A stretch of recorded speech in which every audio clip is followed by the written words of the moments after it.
The National Weather Service in Albany has issued a severe thunderstorm warning for central Washington County and east central New York until 5:30 p.m. Eastern Daylight Time. At 4:29 p.m. Eastern Daylight Time, a severe thunderstorm was located near Hudson Falls, moving east at 25 miles per hour.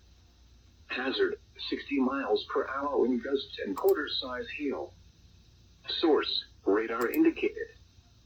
Impact, hail damage to vehicles is expected.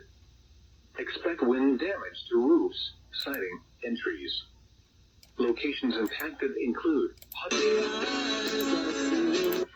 Comstock, Kingsbury, Porter, Fort Anne, Middle Grenville, Bramer School, Dunham Basin, Smith Basin, Adamsville, North Grenville, South Grenville, Trueville, Raceville, Tripoli, West Granville, Sladeville, and East Hartford. For your protection, move to an interior room on the lower. Repeating, a severe thunderstorm warning has been issued until 5:30 p.m. Eastern Daylight Time for the following county: Washington, New York.